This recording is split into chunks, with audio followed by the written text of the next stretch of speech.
Hola, ¿cómo están? Bienvenidas, bienvenidos a CNN Prime. Hoy es un lunes de Dirección La Moneda, como siempre, así es que Colomba Eichholz y Francisca Cárdenas van a estar acá repasando las bambalinas del poder, qué es lo que está ocurriendo en oficialismo y oposición.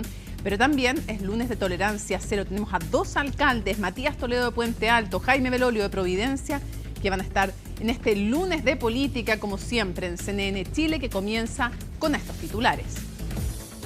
El presidente José Antonio Kast ironizó con el afiche que el Partido Socialista preparó durante el fin de semana y difundió en redes sociales, donde aparece caracterizado como Pinocho y acusado de mentir. La publicación generó críticas desde distintos sectores políticos y la presidenta del PS reconoció que se trató de un error. El Partido Nacional Libertario presentó esta tarde la acusación constitucional contra el exministro de Hacienda, Nicolás Grau, junto a republicanos. El libelo contempla 4 capítulos y acusa a la exautoridad de eventuales infracciones en materia de responsabilidad financiera, transparencia fiscal y probidad administrativa.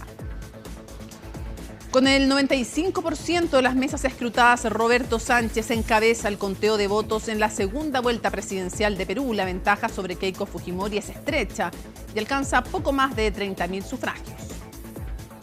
Solo quedan 3 días para el inicio de la Copa del Mundo 2026. Este jueves comienza la máxima cita del fútbol y la Ciudad de México ya vive el ambiente mundialista con miles de hinchas llegados desde distintos rincones del planeta para presenciar el partido inaugural. Todo esto y mucho más, porque aquí comienza CNN Prime.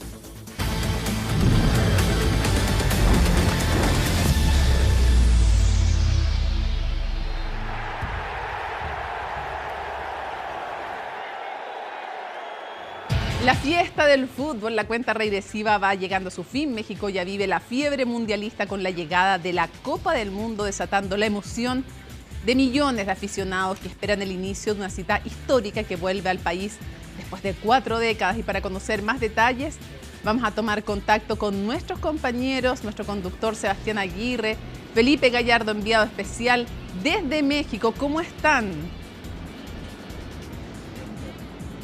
Muy buenas noches, Mónica. Aquí estamos junto a Sebastián. Hola, viendo todo el ambiente que se está generando acá en México. Estamos ahí, en la espalda de nosotros está el Ángel de la Independencia, una pieza clave de la ciudad, una de las más turísticas, y realmente el ambiente está increíble, Seba. No sé cómo lo has visto tú. Sí, ¿cómo está, Felipe? Claro, está entretenido, tomando forma, en una ciudad que es enorme además y a la que cuesta tomarle el pulso. No sé si tú tienes la misma sensación, pero hay zonas de la ciudad donde particularmente se está viviendo el ambiente futbolero. Uno puede notarlo en cosas bien simples como al llegar al aeropuerto, la publicidad, las publicaciones en los kioscos. El mundo del fútbol empieza a impregnar todos los espacios, pero desde el punto de vista del ambiente, de la hinchada, Felipe, tú llevas unos días más que yo aquí en Ciudad de México, seguramente ese ambiente y en ciertas zonas se empieza a notar muy claro. Mira, yo diría que durante esta jornada se vio en 2 zonas, a las afueras del Estadio Azteca, donde cientos de personas llegan finalmente a poder tomarse una foto con este mítico estadio. Ahí claro, Pelé ganó su tercer mundial, Maradona convirtió los 2 goles más famosos de todo el mundo, la mano de Dios y también el gol del siglo. Es un estadio histórico, por eso finalmente llegan todas las personas a poderse tomar una foto ahí de diferentes países. Obviamente es un mundial, y también se concentró durante esta jornada en una exposición que era la última oportunidad que tenían los fanáticos de ver a la Copa del Mundo original. Esa que era realmente increíble, ese evento desarrollado por un main sponsor, obviamente, de esta Copa del Mundo, Seba. Claro que sí, y así se van generando ciertos spots en el Zócalo, por ejemplo, también, y se van generando estos lugares donde se concentra el público que viene específicamente a ver el Mundial. Es un evento, una envergadura gigantesca, en una ciudad que además es enorme, Felipe. Sí. Esta ciudad tiene 9 millones de habitantes en la zona central, pero si uno considera la región metropolitana de Ciudad de México, son más de 20 millones de personas. Entonces todas las cosas aquí tienen una envergadura realmente distinta a la que estamos acostumbrados quizás allá en Chile. Y es un tremendo desafío, creo yo, para los mismos organizadores también poder generar ese ambiente. Pero, por ejemplo, aquí en lo que tú decías, este lugar, el Ángel de la Independencia, este es un lugar icónico aquí en Reforma, se empieza a transformar también en un lugar donde llegan grupos de hinchas o de turistas a tomarse alguna fotografía con camisetas, banderas, para darle color y vida también a este Mundial 2026. tal cual sea. Lo hemos descrito bien de cómo se ha vivido el ambiente para que todos se imaginen, pero también podemos ir un poco más al detalle y por eso vamos a revisar inmediatamente la nota de Martín Reyes. 3, 2, 1, ¡gol! La Copa del Mundo ya está en México y la gente no oculta su emoción por ver el mítico trofeo. Y no es para menos, 40 años han pasado desde la última vez que el país norteamericano recibió este certamen y dicha espera ha llegado a su fin. ¿Linda experiencia ver la Copa del Mundo? Sí, la verdad sí estuvo muy padre, fue muy bonito.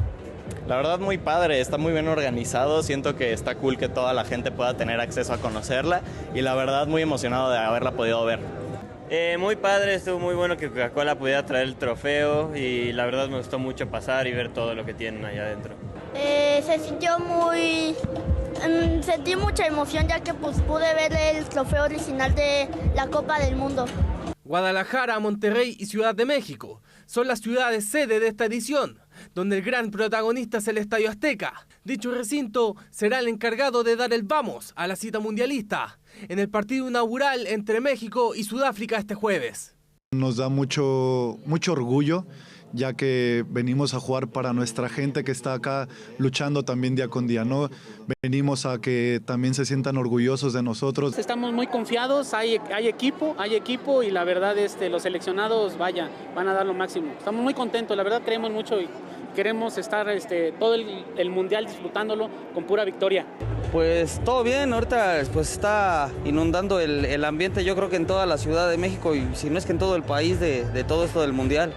Nos ha encantado, es mi primera vez aquí en la Ciudad de México, venimos desde Estados Unidos especialmente a la Ciudad de México para celebrar FIFA World Cup aquí en nuestro país.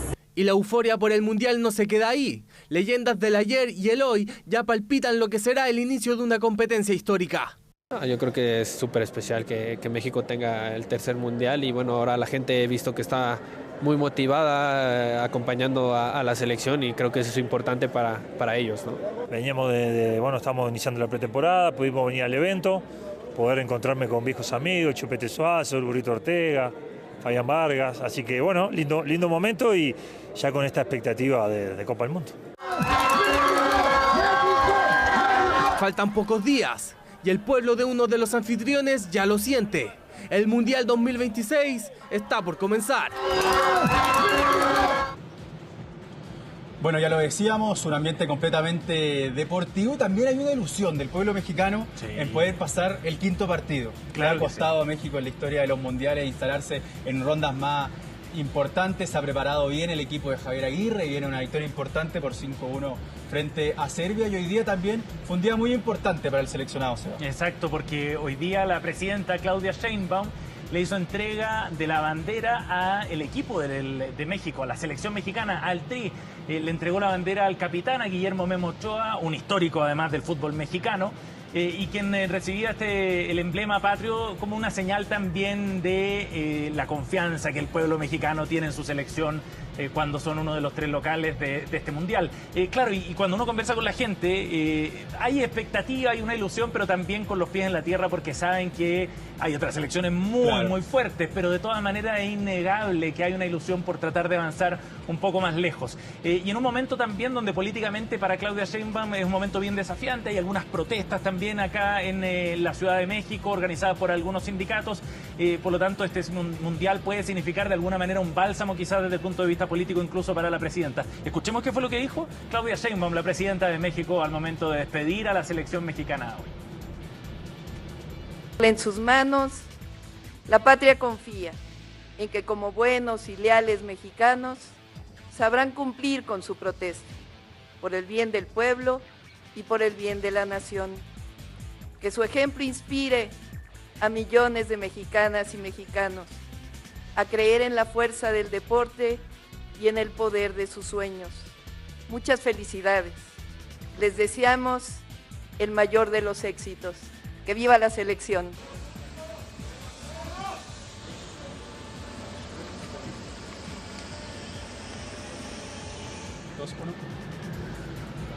Bien, ahí estaba la presidenta de México entonces en la entrega del emblema para darle suerte a la selección a 48 horas de que ya comience su participación en el Mundial. Tal cual, no queda nada para que inicie esta Copa del Mundo, de vuelo inaugural, 11 de junio, 1 de la tarde, en México frente a Sudáfrica, pero un Mundial que, como ha pasado a lo largo de la historia, también está marcado por un conflicto geopolítico. Lo vemos en la guerra del Medio Oriente, e Irán va a jugar en Estados Unidos. Le han negado las visas a parte del cuerpo médico, parte del cuerpo técnico, también de otras personas, por ejemplo periodistas que han querido llegar a poder reportar a su selección, y de hecho bajo ese contexto Irán está concentrando en Tijuana, no precisamente en Estados Unidos, teniendo en cuenta que va a jugar el primer partido específicamente en Los Ángeles frente a Nueva Zelanda el próximo lunes. Sin duda una situación complicada que también marca el inicio de esta Copa del Mundo. Claro, y en momentos además donde ha recrudecido también la situación militar, digamos, allá en Medio Oriente, lo que puede tensionar todavía más su participación en el Mundial. Tal cual. Y volviendo un poco a hablar de esta felicidad que genera una Copa del Mundo, claramente en la población, sabemos que la final es el próximo 19 de julio en el estadio de Nueva Jersey. Pero también el Central Park se va a vestir de fiesta para esta Copa del Mundo. Van a instalar pantallas gigantes para poder ver precisamente este magno evento. El partido de fútbol más visto cada vez que se juega una final. Se rompe el récord de vista, de audiencia. Claro que sí. Y cómo no, en un mundial además organizado también por 3 países, con 48 naciones compitiendo, yo creo que se genera una expectativa todavía mayor. Pero va a ir generándose una situación también muy particular, porque Nueva York hoy día, por estos días, está concentrado en otro deporte, ¿no? Que es mucho más importante para ellos también. Para ellos, de todas maneras, no tengo duda. Los New York Knicks, la franquicia local de básquetbol, está disputando las finales de la NBA y con un ambiente, Felipe, que está pero desbordando las calles. Son realmente fanáticos los hinchas de los Knicks. De hecho, bueno, los fanáticos de los Knicks no lo quieren, que llegara un sexto partido. Van 2-0 en la serie, hoy día pueden quedar 3-0 a punto de poder ganar este campeonato. Pero si es así, se toparía con el partido de Francia y Senegal, que se va a disputar también en Nueva York. Bueno, toda esta situación, las pantallas gigantes, lo analiza el presidente de la FIFA, lo declara también Gianni Infantino. Escuchemos.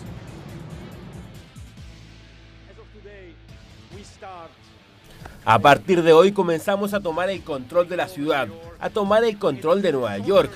Por ahora es territorio de soccer o territorio de fútbol, como lo llamamos. Bueno, también permitimos el básquetbol durante los próximos días. Compartimos un poco con ellos y después definitivamente tomaremos el control. E invadiremos esta hermosa ciudad con hordas, millones de bárbaros que llegarán, pero bárbaros felices, que tienen sus rostros pintados con los colores de sus países, de sus equipos que visten los colores con orgullo.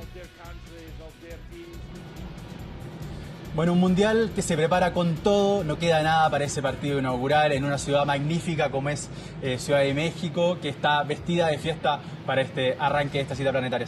Desde Ciudad de México, Felipe Gallardo y Sebastián Aguirre, Mónica, con detalles entonces a pocos días de que comience ya la fiesta del fútbol acá en México. Qué excelente despacho con los dos allá, esa vista increíble atrás de ustedes y ser testigos de la historia, en este caso de la historia deportiva, un mundial también tan especial que vuelve a México, como ustedes bien lo decían. Muchísimas gracias por toda la información y seguimos en contacto, Sebastián, Felipe. Nos vemos, Mónica. Chao, Mónica. Nos vemos.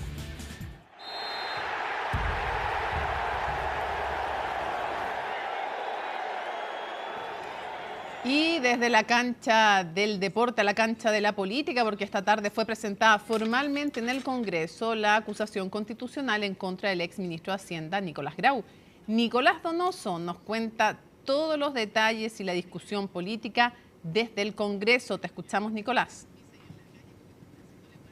Buenas noches, Mónica. De hecho, durante esta tarde alcanzó a ser presentado oficialmente, ingresada ante la oficina de Martes, pero pasadas las 17 horas, por tanto ya hay que decir que no se pudo dar cuenta en la sala oficialmente, tampoco se terminó sorteando la comisión revisora conformada por 5 diputados, quienes van a ser los encargados en los próximos días de ir revisando los antecedentes, este nivel acusatorio de 60 páginas que cuenta con 4 capítulos, en los cuales se acusa principalmente al exsecretario de Estado Nicolás Grau de infringir la Constitución y la ley fiscal, así como también infringir el deber de probidad administrativa. Principales puntos que dieron sustento a esta acusación constitucional presentada tanto por el Partido Nacional Libertario como por parte del Partido Republicano. Hay que decir que gran parte del libelo fue redactado por el Partido Nacional Libertario, pero se fueron sumando fundamentos jurídicos, políticos también por parte del Partido Republicano, y allí que solamente se presente a 3 días de que expire el plazo fatal para poder acusar constitucionalmente al exministro de Hacienda Nicolás Grau. Vencía de hecho este jueves 11 de junio. Entonces, a contar de mañana, cuando ya se termine realizando el sorteo, se constituya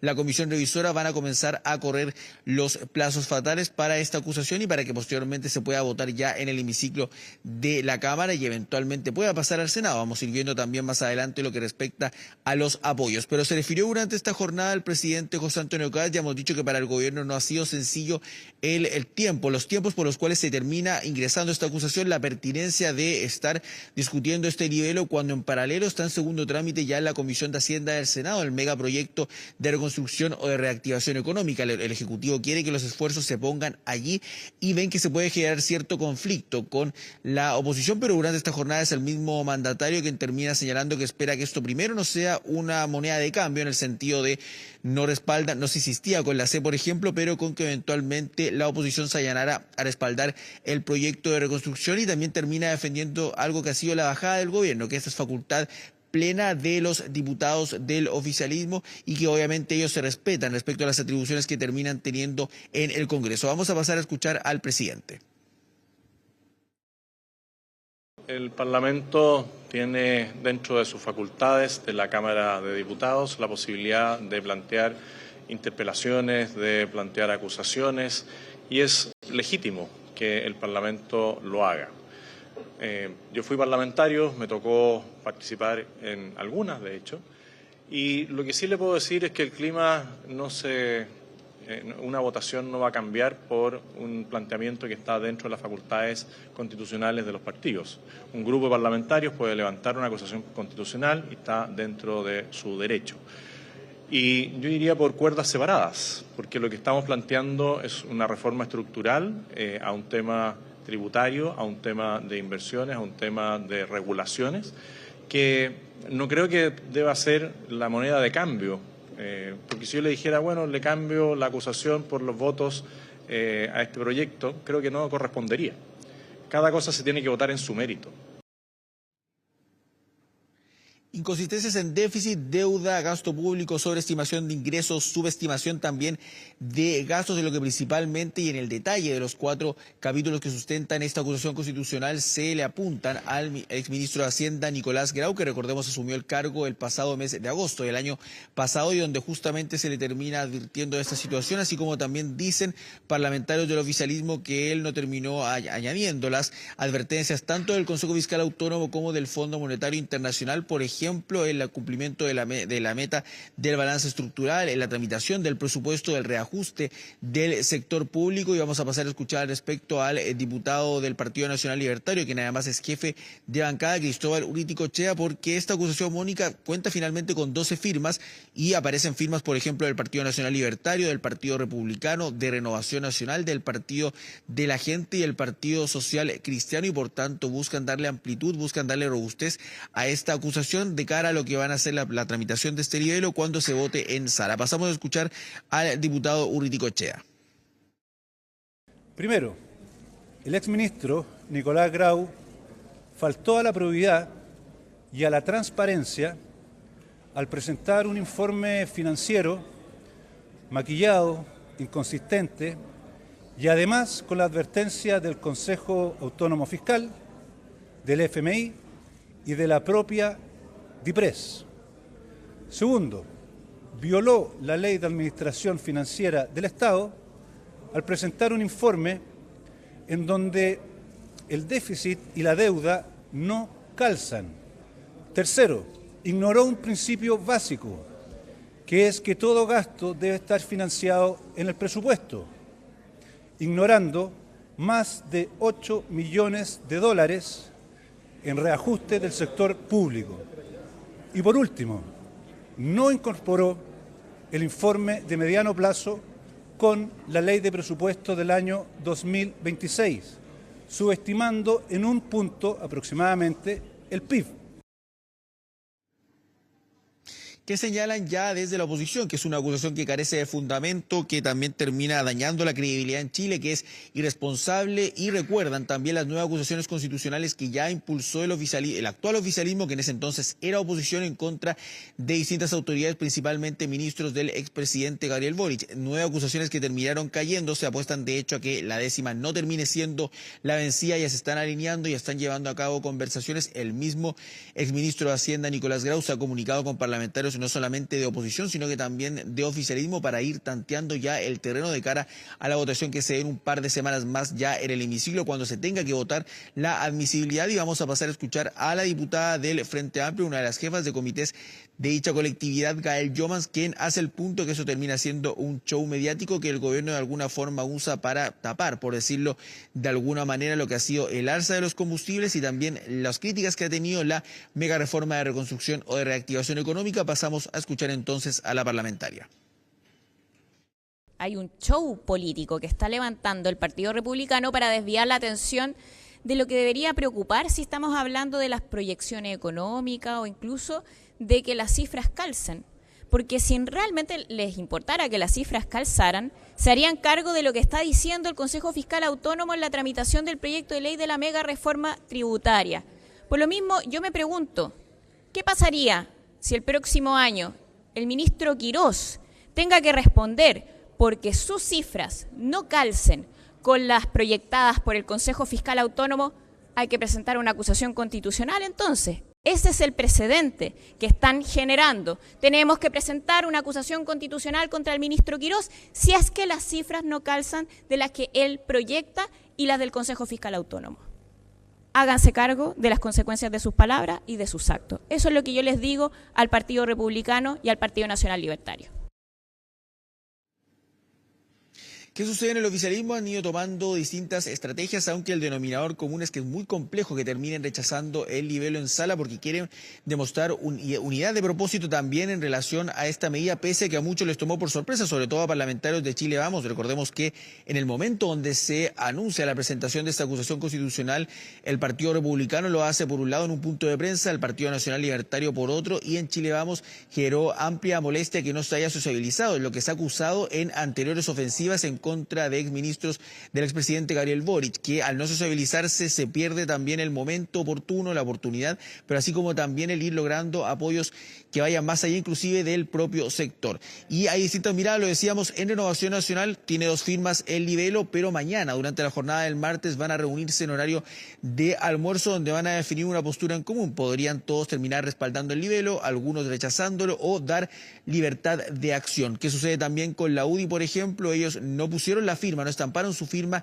en este escrito, en este texto, pero ya han ratificado que van a apoyarlo. Inclusive escuchábamos al presidente de la Cámara Baja, Jorge Alessandri, señalando que iba a trabajar para que estuviesen los apoyos. Y por otro lado, en Evópolis, siempre más mesurados, siempre contrarios de alguna forma a este tipo de ofensivas sin fundamento, han dicho por medio del diputado de la colectividad, Jorge Guzmán, que van a estudiar en su mérito el libelo, ahora que ya tienen el texto en su poder, pero que si eventualmente no ven vicios de constitucionalidad por parte de Grau, van a rechazar el libelo y que no van a tener problema con aquello. Pasamos a escuchar entonces tanto al diputado de la UDI, presidente además de la colectividad, Guillermo Ramírez, el jefe de bancada y diputado de Renovación Nacional, Diego Chalper, y a Jorge Guzmán de Evópolis.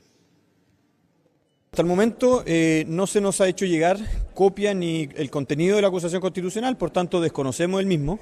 Y como lo hemos hecho siempre desde Evópolis, vamos a analizar la misma en su mérito. Es un instrumento de última ratio, tiene complejidades, hay que acreditar un ilícito constitucional y por tanto esperamos en el escrito y en los antecedentes que la respaldan encontrar dicho antecedente, de lo contrario no la votaremos a favor. Creemos que no se hizo bien, ni en tiempo ni en forma, no se nos presentó los antecedentes previamente, no se nos invitó a ser parte, no se nos ha hecho partícipe de la acusación constitucional, por tanto creemos que tanto en forma como en tiempo no ha sido bien utilizado el instrumento. Renovación Nacional en esta materia hay opiniones distintas. Hay algunos diputados que han expresado públicamente su intención de adherir, hay otros que han manifestado públicamente su intención de rechazar. Junto con el diputado Durán lo que hemos dicho, y lo hago público, es que mañana vamos a citar una sesión del comité, de acuerdo a la aplicación del reglamento de la bancada, y ahí vamos a someter a votación la posición de Renovación Nacional. Nos parece que eso es lo correcto. Cuando uno tiene matices dentro de un equipo, lo que corresponde es convocar al equipo y a partir de ahí tomar una deliberación colectiva. Y eso es lo que vamos a hacer de acuerdo al reglamento y también de acuerdo a la manera de proceder en el Comité de Renovación Nacional. Tengo la impresión de que en la Cámara de Diputados los votos para aprobarla están. En el caso de la UDI tomó la decisión de apoyarla porque nosotros recibimos el texto de la acusación el martes pasado, luego hubo sucesivas versiones con mejoras el miércoles, jueves y viernes, y finalmente nosotros creemos que hay un caso atendible y por lo tanto creemos que el Senado tiene que juzgar y para eso vamos a declarar admisible la acusación en la Cámara de Diputados. La jornada de mañana entonces será crucial porque se va a sortear en el hemiciclo lo que es la comisión revisora. Estos 5 diputados que van a integrarla, se descarta a los 12 diputados firmantes y a partir de allí ya van a comenzar a correr los plazos. Desde el momento que se le notifican, tienen hasta el tercer día al exministro Grau, luego van a tener 10 días él para poder comparecer, ya sea su abogado defensor o él mismo, para poder defender sus argumentos, luego 6 días para poder evacuar el informe, que no es vinculante con lo que sucede en sala, por más de que se recomiende aprobar o rechazar la admisibilidad del libelo, y luego será el turno de votarlo en el hemiciclo. Entonces, de momento se requiere la mayoría de los presentes. Si están todos los diputados, Mónica, hay que decir 78 votos. Ya el oficialismo parte de una base de 76, pero habrá que ver si no hay descuelgues, sobre todo de Evópoli y Renovación Nacional. Y a eso se le suman ya votos del Partido de la Gente, diputados firmantes, de hecho, de esta acusación: Patricio Briones, Javier Olivares, eventualmente Cristian Contreras y René Alinco, elegido por un cupo de la Federación Regionalista Verde Social, integrante de la bancada de la Democracia Cristiana, que ha dicho que va a votar favorablemente. Serían, en el mejor de los casos, para el oficialismo 80 votos, pero lo decimos, hay que poner mucho ojo entonces con los descuelgues, porque eso podría inclinar la balanza eventualmente a favor o en contra del exministro Nicolás Grau. Sí, va a ser interesante también ver la argumentación de Patricio Zapata, su abogado, un constitucionalista súper reputado, que ya ha dicho que se ha abusado de esta institución, y es interesante cómo va a sustentar su rechazo, si van a pedir inadmisibilidad, la cuestión previa o no, que es que se rechace incluso el estudio de aquella acusación por no al lugar, en el fondo, básicamente, o si va a pedir que se vaya directo al tema de fondo. Va a ser súper interesante recordar la diferencia entre la Cámara de Diputadas y Diputados,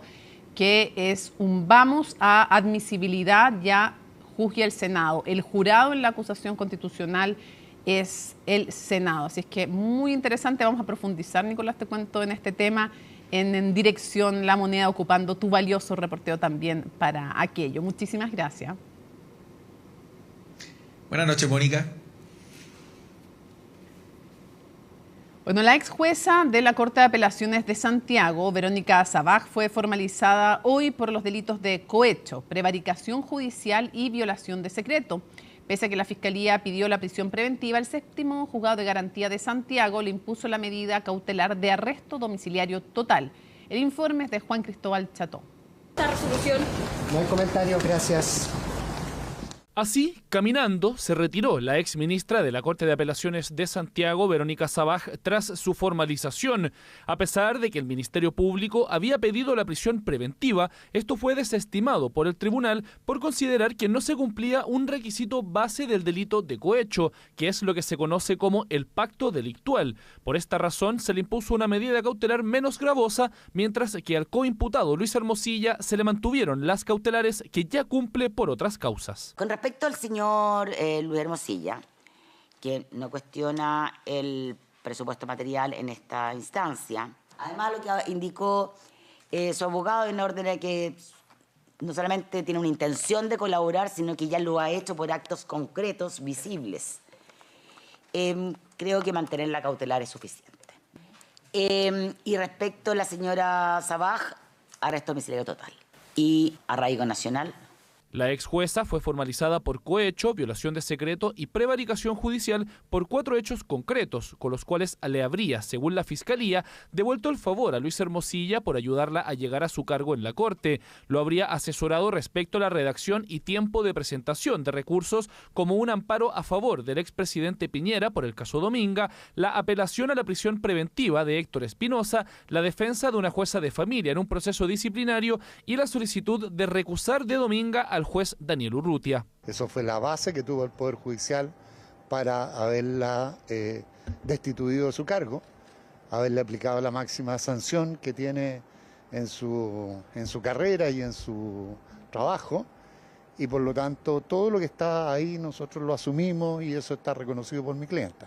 Las comunicaciones están reconocidas, los hechos están reconocidos, la calificación jurídica es lo que vamos a discutir a lo largo de toda la tramitación de este juicio. No han cometido delito y esa va a ser la línea de defensa que se va a seguir permanentemente. Desde el Ministerio Público reconocieron la falta de antecedentes para establecer en lo técnico el cohecho, que es sin duda el delito más grave imputado y que podría eventualmente haber justificado una prisión preventiva. Es el tribunal quien debe ponderar todas las circunstancias para evaluar si una medida cautelar es proporcional o no, de acuerdo a los antecedentes que se entregan en la audiencia. Aquí hubo antecedentes de carácter reservado, de orden familiar respecto de la imputada Verónica Sabat, que creo que en gran medida impactaron también en la decisión que adoptó el tribunal. Lo relevante es que el tribunal con mucha certeza dijo que estaban sembrados todos los elementos para entender configurados delitos como la prevaricación judicial y la revelación de secreto. Tras decretar las medidas cautelares, el tribunal fijó un plazo de 180 días para la investigación.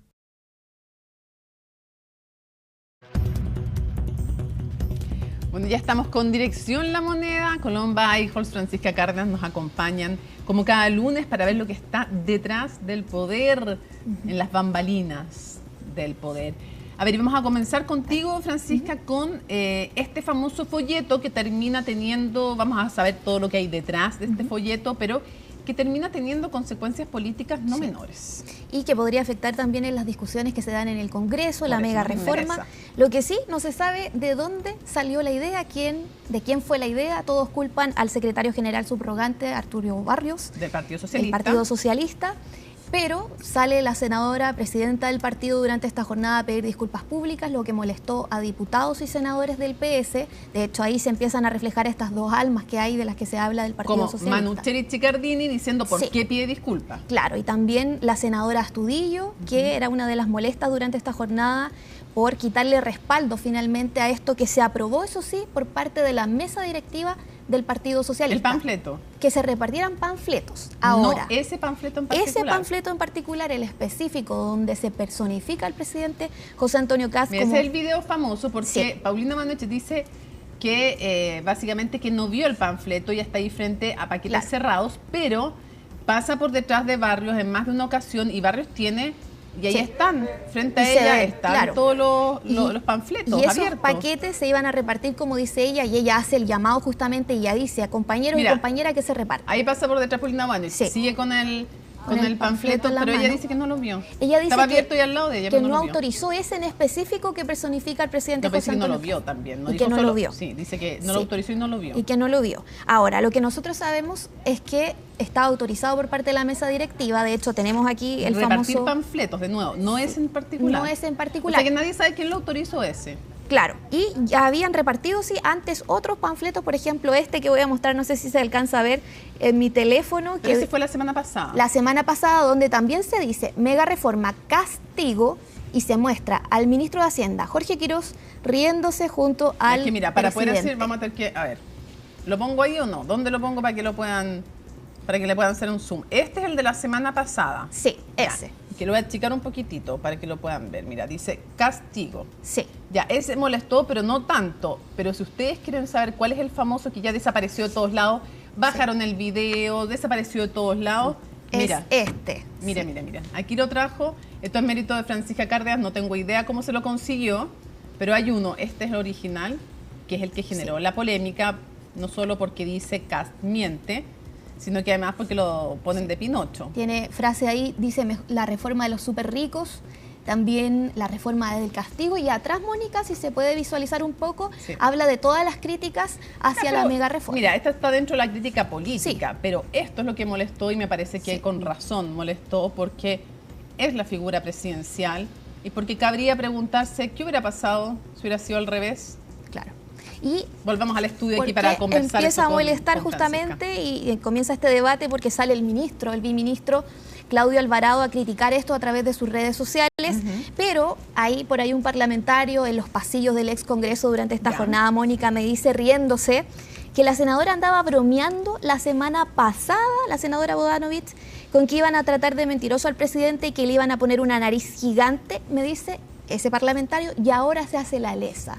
Durante esta jornada, en cuanto a lo que fue el enojo también de la senadora que andaba ahí en los pasillos del ex Congreso. Sí, estaba Fran, de hecho, la Comisión de Hacienda, nosotros le intentamos sacar declaraciones por este tema. La primera vez dijo, déjeme hacer mi trabajo, la segunda vez contesta, pero ya de manera escueta y bastante enojada también. Sí, Constanza Martínez también, de hecho, mandó a los medios de comunicación a preguntar por otras temáticas, por las demandas de la ciudadanía y no por un flyer y un panfleto. Farándula política también, decía la senadora Paulina Bodanovich, que no preguntáramos sobre farándula política y nos abocáramos a preguntar sobre en particular la Comisión de Hacienda y la reforma. Sí, bueno, está bien. Hay cosas más relevantes que un panfleto, pero faltarle el respeto al presidente es tema político porque tiene consecuencias. Y lo otro porque uno se pregunta, ¿qué dirían ellos si le hubieran puesto una nariz de Pinocho? ¿O cómo les molestó a ellos cuando se les faltó el respeto también de otros sectores políticos, autoridades del gobierno pasado, que también ocurrió y que también fue criticable? Y además muestra el desorden que hay también en la oposición y en la directiva y sobre todo en el Partido Socialista, que ahora están tratando de unir, hablan mucho de la unidad de los partidos, pero escuchemos ese ambiente de la senadora y también del secretario subrogante. A ver. Vamos que se puede.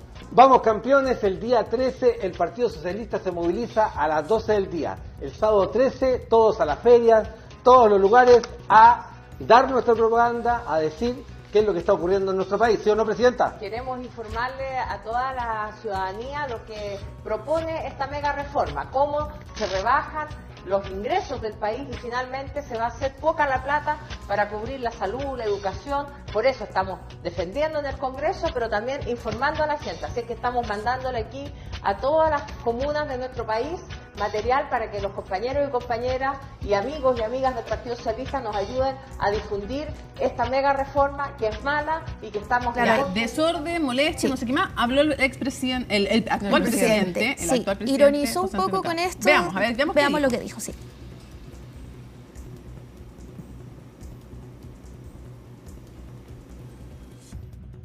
Necesitamos más trabajo. Y esta norma legal que está hoy día en discusión en el Parlamento, que ha generado mucho debate, ha generado distancias, ha generado lamentablemente memes. Y mírenme de perfil.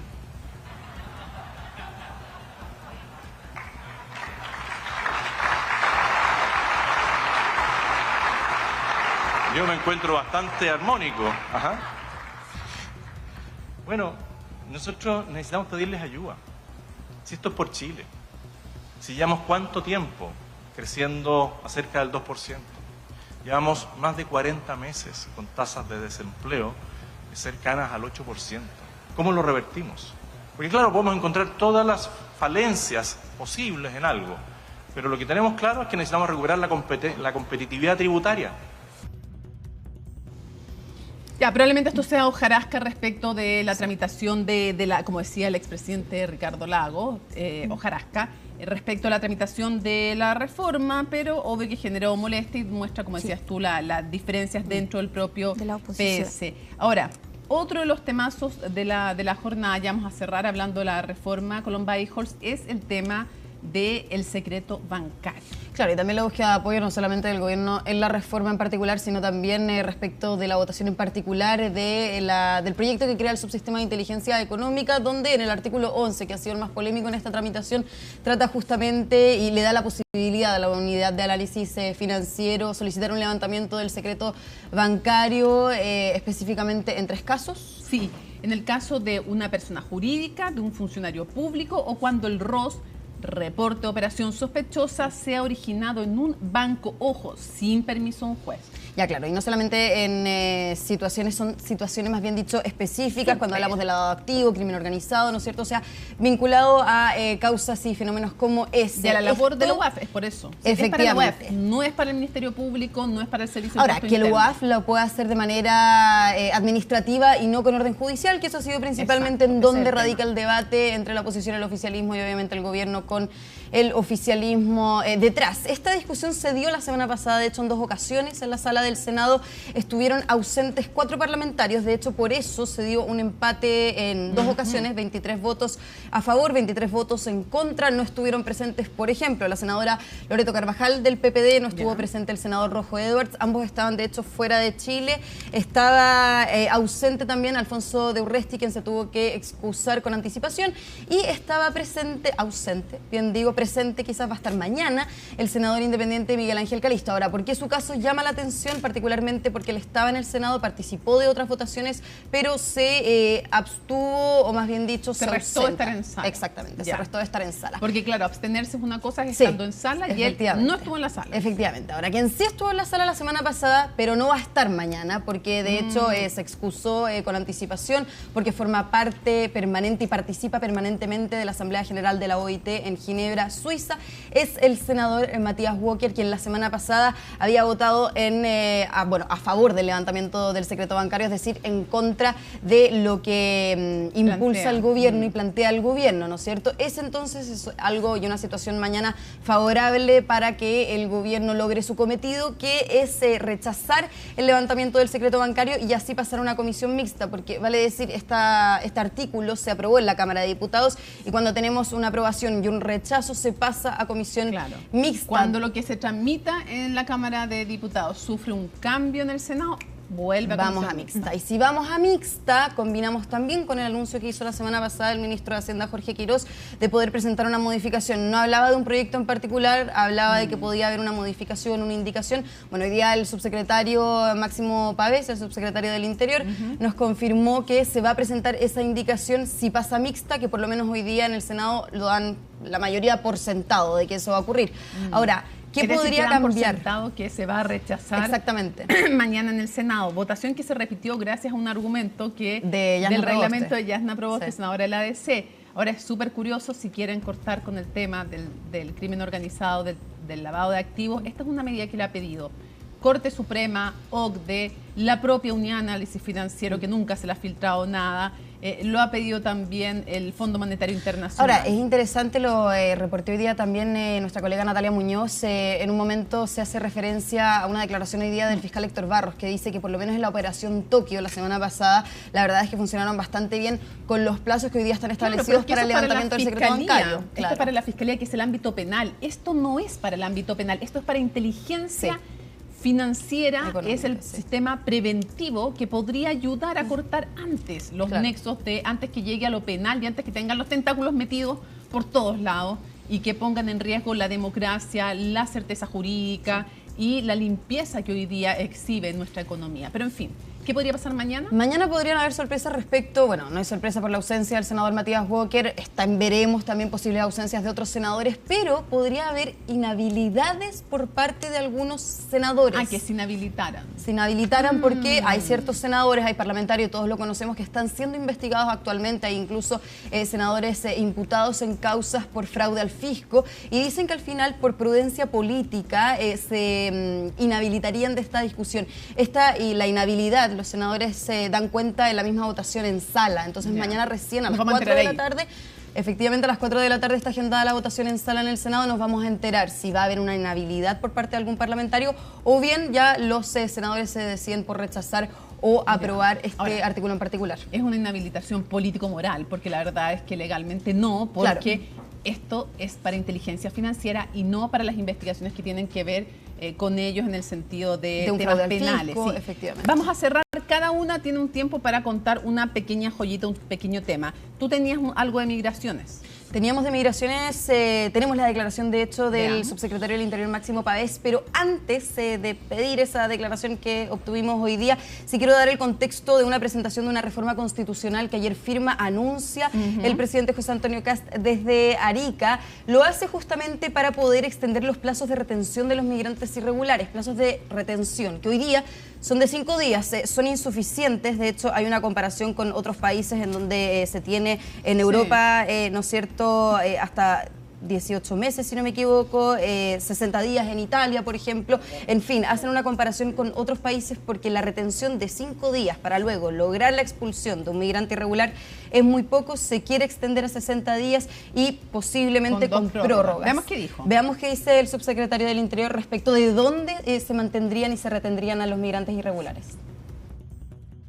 ¿Qué es lo que dice la ley de migración? Que pueden quedar privadas de libertad en sus domicilios o en recintos que la policía disponga para esos efectos, cosa que actualmente sucede.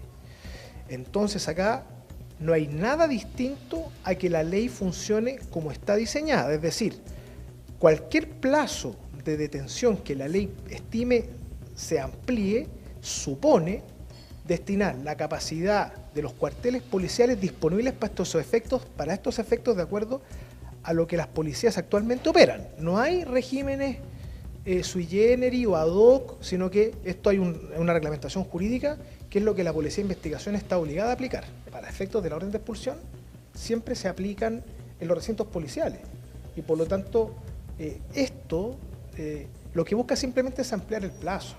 La capacidad operativa de la Policía de Investigaciones, que es la autoridad contralor en materia de migración, nos parece que es la adecuada para cumplir con las finalidades que el proyecto de reforma constitucional y después la ley proponen. Ya, vamos entonces con el cierre de Francisca. Sí. No queda claro todavía dónde los van a tener, ya nombran algunos lugares, pero ellos habían prometido centros de retención, o sea, de migrantes. Le preguntamos al subsecretario, no hablaba de eso, hablaba de la legislación vigente. Vamos a ver. Eso, tema también pendiente que vamos a seguir. Sí. Francisca, acusación constitucional ya presentada hoy día por libertarios y republicanos. ¿Quiénes están ya cuadrados, quiénes no y qué nos revela? Cuadrados siempre estuvieron, bueno, el Partido Nacional Libertario, hay 4 firmas, de las 12 que obtuvieron se necesitaban 10. Curiosamente se necesitan menos firmas para una acusación constitucional que para una interpelación, 52, y para una comisión investigadora, que era lo que digamos, proponía la diputada Joana Pérez de Demócratas, se necesitan 62 firmas. Sí. De hecho, la discusión está ahí. Mañana van a almorzar. ¿Para qué necesitan 62 firmas? Para la comisión investigadora. Perfecto, ya. De hecho, mañana van a almorzar Demócratas con Chile Vamos. La UDI no quería firmar, no firmó finalmente esta acusación, no hay ninguna firma de la UDI. Dijo el presidente que sí la van a apoyar en los votos. No firman, pero apoyan. Pero RN todavía no está definido los votos, aunque se les arrancaron, así fue como me lo dijeron, se nos arrancaron 2 firmas, la de Francisco Rego y la del diputado Daniel Valenzuela, que es independiente, pero que es de la bancada de RN. Así que hay molestia en RN porque ellos no querían ser parte de esta acusación constitucional. De hecho, me dijeron, va a ser un show, puede que se apruebe con los 78 votos necesarios en la Cámara de Diputados, pero en el Senado se va a caer. Eso creen en Renovación Nacional. Y en la UDI también piensan lo mismo, pero finalmente la terminan apoyando públicamente. Ok, ahí está entonces el resumen. Vamos a ver qué consecuencias trae después esto para el ambiente interno de los oficialismos o las derechas. Francisca Colomba, muchísimas gracias. Nos vamos a la pausa porque al regreso va a estar Alicia Contreras con toda la información internacional. Las elecciones en Perú, al regreso.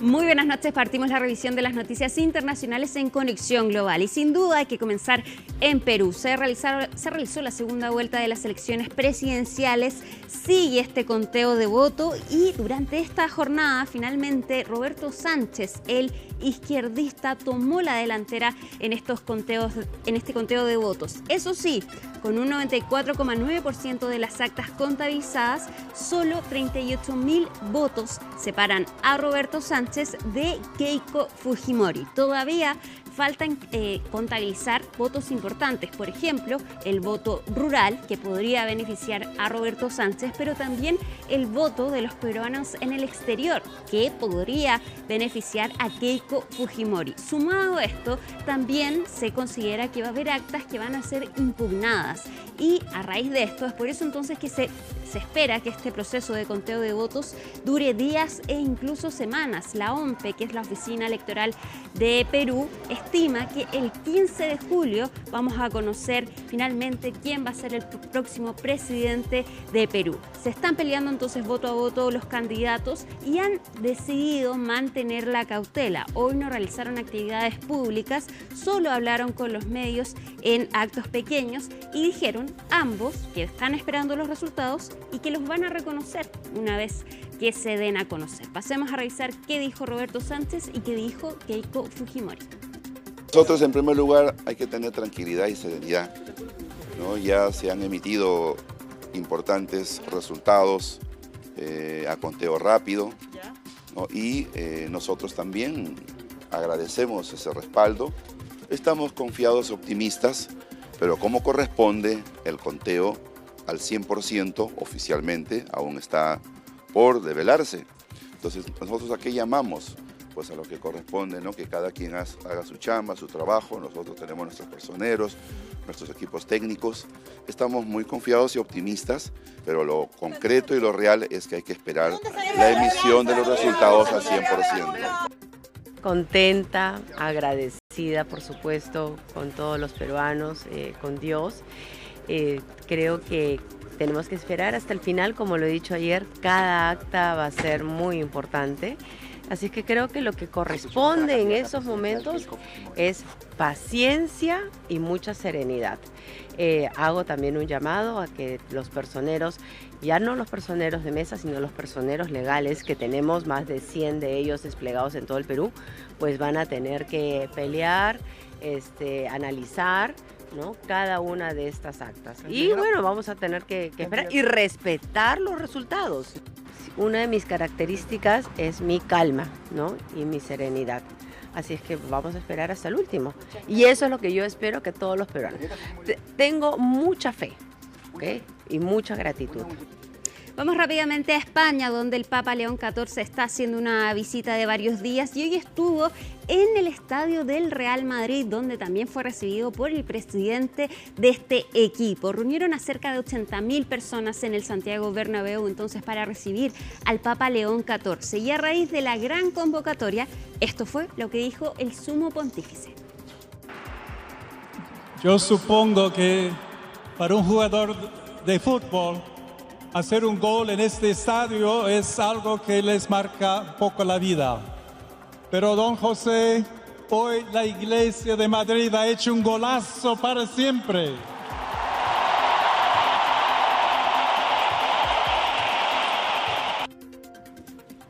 Bueno, el Papa sigue su visita y mañana se dirige a Barcelona. Mónica. Muchísimas gracias, Alicia Contreras, por toda la información siempre oportuna. Seguimos atentamente, además, todo ese conteo en Perú y las reacciones que van a ver después, como bien decía Alicia, con ese ojo que tiene siempre. Bueno, termina, por supuesto, CNN Prime, pero nos vamos a reencontrar después de Pares Impares con Tolerancia Cero. El mundo municipal viene a hablar aquí al panel de Tolerancia Cero, así que va a estar muy interesante. El alcalde de Providencia, el alcalde de Puente Alto, dos miradas dentro del municipalismo y el tema de las contribuciones, entre otros, seguridad, educación, salud, mucho que conversar con voces cada vez más relevantes. Lunes 8 de junio, así estuvo nuestro país y el mundo. Somos CNN Chile. Buenas noches.